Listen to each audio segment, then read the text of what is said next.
Hi friends, welcome to my channel. Karachi halwa అంటే చిన్నపిల్లలకే కాదండి, పెద్దవాళ్ళు కూడా చాలామంది ఇష్టపడతారు కదా.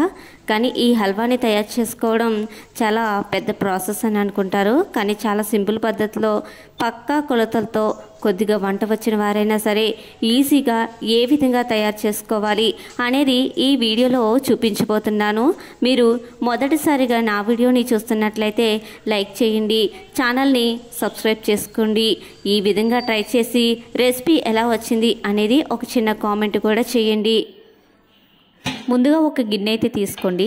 ఆ గిన్నెలో 1 కప్పు కార్న్ఫ్లోర్ పిండి వేసుకుని 2 కప్పుల అదేండి కార్న్ఫ్లోర్ పిండి అంటే మొక్కజొన్న పిండి, మనకి బయట మార్కెట్లో అయితే దొరుకుతుందన్నమాట.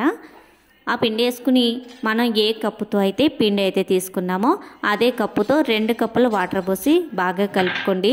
మనం శనగపిండి చట్నీకి ఏ విధంగా అయితే కలుపుకుంటామో అదే విధంగా పిండిని అయితే బాగా కలుపుకోవాలి, ఎక్కడ ఉండలు లేకుండా. ఒకవేళ ఉండలుగానే ఉన్నాయనుకోండి, మనకి స్వీట్ టెక్స్చర్ అనేది మారిపోయింది అనమాట. ఇప్పుడు బాండి పెట్టుకుని మనం ఏ కప్పుతో అయితే పిండి అయితే తీసుకున్నామో అదే కప్పుతో 2 కప్పులు పంచదార, 1 కప్పు వాటర్ పోసి ఆ పంచదార బాగా కరగాలన్నమాట. పాకం అయితే రావాల్సిన అవసరం లేదు, కరిగితే సరిపోయింది. ఇప్పుడు ఇదే టైంలో మనం కలుపు పెట్టుకున్న మొక్కజొన్న పిండి ఉంది కదా, అదైతే వేసి బాగా కలుపుకోవాలి. మొక్కజొన్న పిండి వేసిన తర్వాత మనం గట్టి పెట్టి కలుపుకుంటూ ఉండాలి. ఒకవేళ కలపలేదనుకోండి, అదైతేని బాండికైతే అతుకుపోయిద్ది అనమాట. అలా కలుపుతూ ఉన్నాం అనుకోండి, స్వీట్ కూడా చాలా టేస్ట్గా ఉంటుంది, చాలా పర్ఫెక్ట్గా వచ్చింది, చాలా తొందరగా అయిపోయిద్దండి. ఈ స్వీట్ ఎక్కువ టైం కూడా పట్టదు.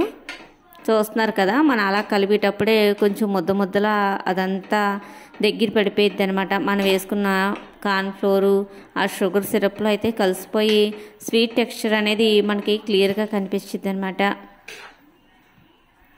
ఇప్పుడు ఇదే టైంలో నేనైతే ఒక నిమ్మకాయ తీసుకున్నాను. నిమ్మకాయ తీసుకుని అవి గింజలు లేకుండా కొద్దిగా రసం అయితే తీసుకుని ఆ రసం అయితే స్వీట్లో యాడ్ చేస్తున్నాను.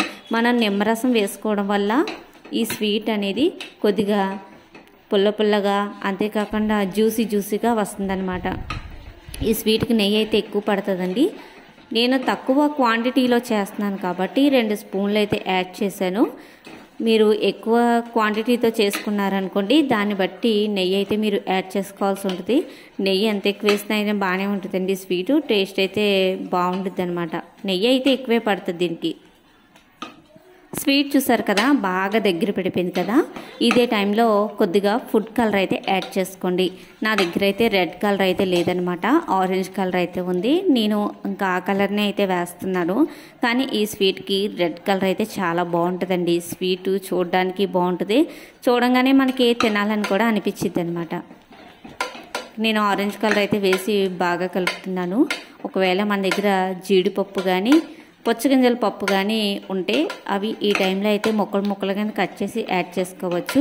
ఇక నేనైతే నా దగ్గర జీడిపప్పు అయితే అవైలబుల్లో లేదు, పుచ్చగింజలు ఉన్నాయి కదా, అవి అయితే వేసి స్వీట్ అయితే చేస్తున్నాను. చూస్తున్నారు కదా నేను ఏ విధంగా అయితే కలుపుతున్నానో అదే విధంగా కలుపుకోవాలన్నమాట. అప్పుడే మనకి స్వీట్ టేస్ట్ అయితే బాగా వచ్చింది. చూస్తున్నారు కదా స్వీట్ అనేది ఎంత బాగా కనిపిస్తుందో. ఒక ప్లేట్ అయితే తీసుకోండి, ఆ ప్లేట్కి మొత్తం కూడా నెయ్యి అయితే రాసుకోండి. ఇప్పుడు మనం కలిపి ఉంచుకున్నాం కదా, ఆ మిశ్రమం వేడిగా ఉన్నప్పుడే ఈ ప్లేట్లో అయితే వేసుకోవాల్సి ఉంటుంది అనమాట. చూసారా స్వీట్ ఎంత బాగా వచ్చిందో. వేసిన తర్వాత చల్లారిపోయింది కదండి, చల్లారిపోయిన తర్వాత మనం ఇంకా వేరే బౌల్లో తీసుకుని పీసెస్ కింద కట్ చేసుకోవడమే. కానీ చాలా బాగుంటుందండి స్వీట్, చాలా తొందరగా అయిపోయింది, చాలా బాగా వచ్చింది. సేమ్ జెల్లీలు ఉంటాయి కదా, అదే విధంగా అయితే స్వీట్ అయితే వచ్చిందనమాట. నేనైతే పుచ్చపప్పు ఎక్కువ వేసాను, పిల్లలు తింటారు కదా, వాళ్ళు తిన్నప్పుడు కొంచెం హెల్తీగా కూడా ఉంటుంది కదా అని చెప్పేసి. స్వీట్ టేస్ట్ అయితే చాలా బాగుందండి, పీసెస్ కూడా చాలా బాగా వచ్చినాయి. నేను పిల్లలు అయితే ఆడుకుంటున్నారు కదా, ఇంకా కట్ చేసేసి పిల్లలందరికీ కూడా తల ఒక పీస్ అయితే ఇచ్చేసాను అనమాట. ఇచ్చేసి నేను కూడా ఒక పీస్ తీసుకు తిన్నాను. చూస్తారుగా ఎంత బాగా వచ్చిందో స్వీట్ అయితేని. చాలా తొందరగా అయిపోయింది, చాలా ఈజీగా కూడా అయిపోయింది. ఒకసారి ఈ విధంగా కొలతలతో ట్రై చేసి చూడండి, చాలా బాగా వచ్చింది. నా వీడియో నచ్చితే లైక్ చేయండి, ఛానల్ని సబ్స్క్రైబ్ చేయండి.